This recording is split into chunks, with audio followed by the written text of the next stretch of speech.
What's up, Jogamers? Today I'll be teaching you a pretty cool integration technique, and it's called partial fraction decomposition. Now, what this implies is when you're given an integral, and it's written like something like this. Yeah, something like this. This technique would be useful because of how this equation is formed. There is a polynomial denominator. Yeah, and notice that the power on this side is greater than this side. In order for this to work, the total power or the degree of the denominator must be greater than the numerator.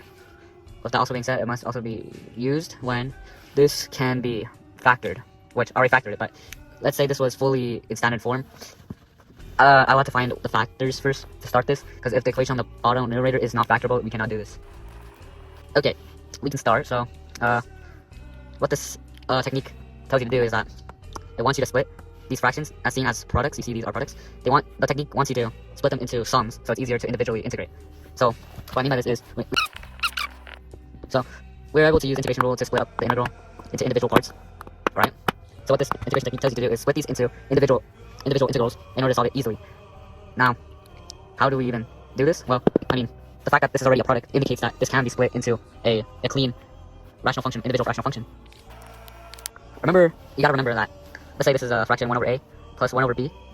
That would simply equal a plus b over ab, right? But notice that, so this is what we're basically doing. We go from this form to this form. Well, technically, we don't, let's just say there wasn't a 1. It could be a constant number n, and there's another constant c. So then it'd be ac plus bn. And we're only given, so we go from this to this. But we don't know n and c, we only know a and b. So this is what this technique is entailing us to do. Just go from this form, the product form, to the individual parts. So, with this in mind, we must find what a, b, c are. So we'll write this as an equation of x minus 1 plus 1 plus b, x plus 1 plus 2. And this is all equal to x. So the sum of all these equals to x, right?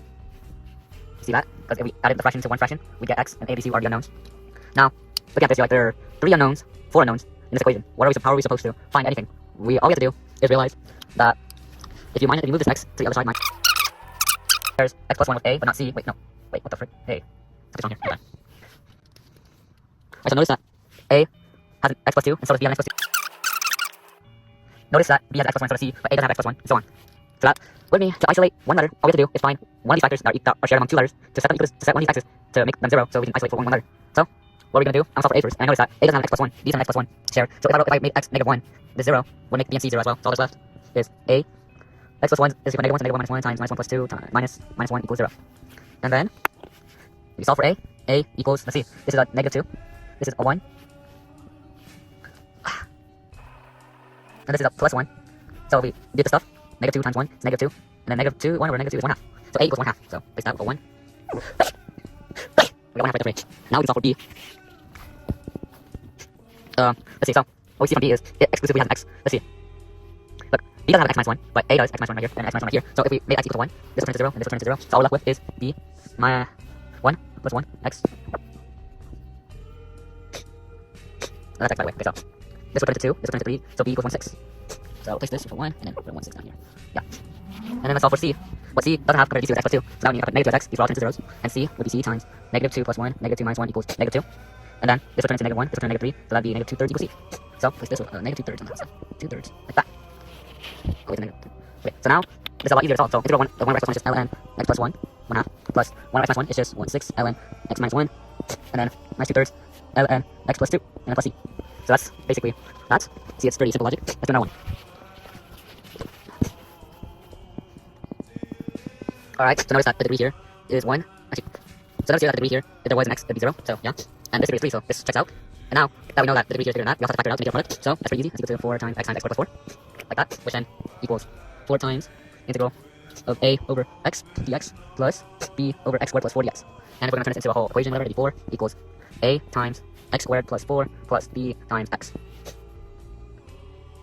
And, okay, so what we're going to do here is solve for something. So, as you can see here, if we want to separate out these one variables, set to 0. This one cannot be set to 0, so I'm going to go with this. I'm going to go setting with this x to 0 first, because x plus 4, although you can have complex solutions for these, I'll go with the easier one first, dx, we know that's 0, so that turns to 0, and then this is 0, so a4 equals 4, a equals 1, there you go. So for that, it's 1. And then, now, for a squared plus 4. So what do we do for here? So So what I do here is first plug in 1 for a, and now we can solve for bx. So we got x squared plus 4 plus bx equals 4. We can cancel these 4's out, so all left with x squared plus bx equals 0. And if we're solving for b, it'd be negative x squared over x equals negative x. And as long as the power of this is less than the denominator, then it checks out. It just needs to be like sort of linear. It needs to be a little linear for it to work now. So now that we have 1 over x dx and x over x plus 4 dx, it's easy to solve. So 4 times, well, 1 over x is ln x. And x over x squared plus 4. If you use up, you'll realize that you can cancel out the x and whatnot, and you get 1 half ln x squared plus 4. I think we can just multiply. So we get 4 ln x plus 1 half, 2 plus c. Wait, major issue, guys. Major issue. You cannot do this. Hold on. The answer is wrong.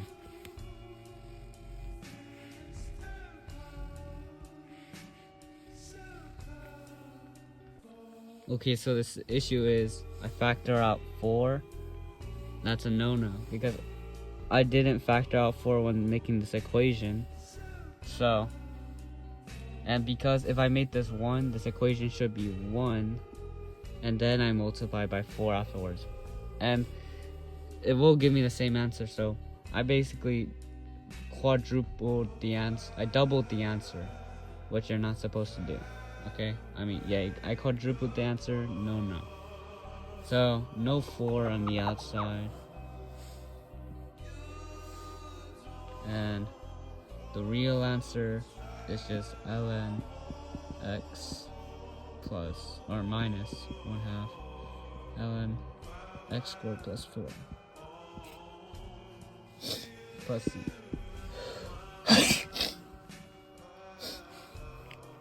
So yeah, if I did factor out that 4, then I would get completely different a and b. But after multiplying by 4, I'd still get this, okay? So, don't do what I did. Alright. See you, Jogamers.